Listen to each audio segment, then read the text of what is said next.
मैं इस बात पर विचार करूंगी कि दृष्टि क्या है। विचार करूंगी इसलिए कह रही हूँ क्योंकि मैं अभी साहित्य की एक महज एक विद्यार्थी हूँ। इस स्तर पर नहीं पहुँची कि अपना ऑब्जर्वेशन आप सबके सामने रख सकूँ। तो जो मैंने समझा उसे मैं बताने का प्रयत्न कर रही हूँ, एक कहानी के, एक इंसिडेंट के माध्यम से, एक घटना के माध्यम से। तो ये घटना बाशो के जीवन में हुई। वो जापानी में कविता लिखते हैं, मूलतः हाइकू लिखते थे सॉरी। और वो कभी कभी छोटे छोटे वर्कशॉप लेते थे जब वे जीवित थे अपने युग में। तो छोटे छोटे वर्कशॉप लेते थे और उनमें वो नए नए जापानी कवियों को हाइकू लिखना सिखाते थे। तो एक बार एक युवा कवि उनके पास पहुंचता है और कहता है कि आज मैंने बहुत बहुत बहुत सुंदर मेटाफोर ढूंढा है गुरुजी, आज मैं बहुत खुश हूँ।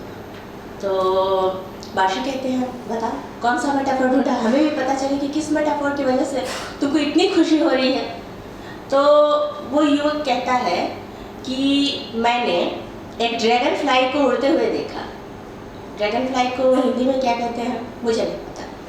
तो लाल ड्रैगन फ्लाई को मैंने उड़ते हुए देखा, फिर उसके पंख एक बच्चे ने कुतर दिए या उसके पंख गिर गए टूट के, तो वो ज़मीन पर पड़ गया और फिर वो एक मिर्च की तरह दिख रहा था, एक लाल मिर्च की तरह। तो आप बताइए ये अच्छा मेटाफोर है कि नहीं? अच्छा मेटाफोर है। एक ड्रैगन फ्लाई उड़ा और फिर वो लाल मिर्च में बदल गया।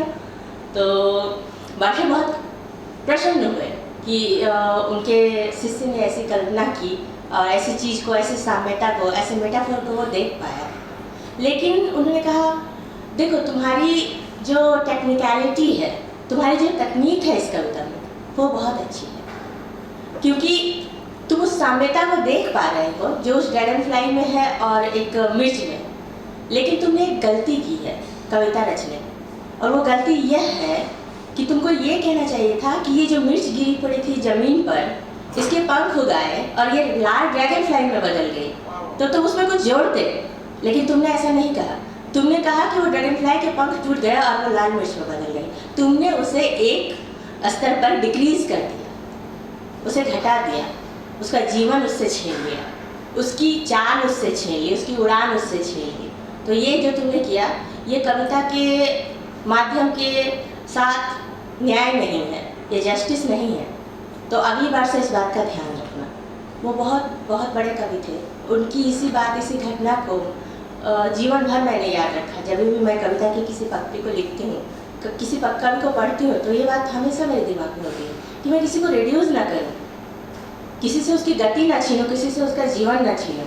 तो मेरे लिए कविता में यही कविता की दृष्टि है। तो अब ये बात आती है जैसा कि ईश्वर जी ने कहा सार्वभौमिकता की और इन्फिनिटी की, मतलब अनंतता की, दर्शन की। तो इसके लिए मैं एक और उदाहरण लेना चाहूँगी, मेरे प्रिय कवि लेखक बोरहेज का। उनको इन्फिनिटी से बहुत प्यार था। वो इन्फिनिटी के थीम को बार बार अपनी कविताओं, कहानियों में लेके आते थे। वो कभी एक ऐसी किताब की परिकल्पना करते थे जिसका पहला पृष्ठ ही उसका अंतिम पृष्ठ है। कभी वो एक सीढ़ी की परिकल्पना करते थे जिसका पहला स्टेप ही उसका लास्ट स्टेप है। मतलब जहाँ वो आप किताब पढ़ना खत्म करते हैं, वो पहले पृष्ठ की जगह पर पहुँच जाती है और फिर से आप उसे शुरू करते हैं और वो कभी खत्म नहीं होती। उनके लिए जीवन यही था। भारतीय बहुत सारे मिथकों में भी जीवन यही है कि आप एक जन्म से दूसरा जन्म लेते हैं, फिर तीसरा जन्म लेते हैं।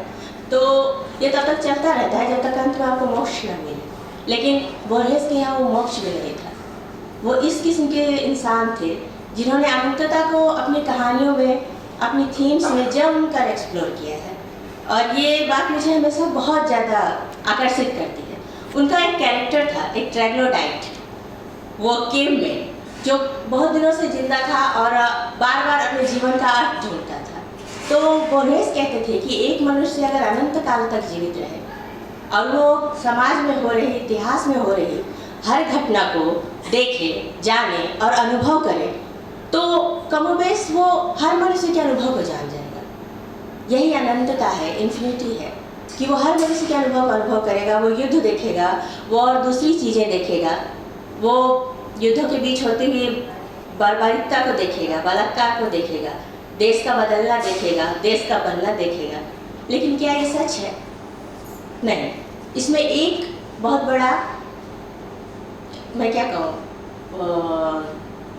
एक पॉइंट है जो मोरेस मिस कर गए, वो सेक्सुअलिटी का पॉइंट है कि अगर एक पुरुष कितना भी जिंदा रह ले तो वो कभी एक स्त्री की तरह इस अनुभव को नहीं देख पाएगा, नहीं जी पाएगा कि वो बच्चे को कैसे जन्म दे रहा है। वो एक ट्रांसजेंडर के अनुभव को नहीं महसूस कर पाएगा, वो एक लेस्बियन के अनुभव को नहीं महसूस कर पाएगा।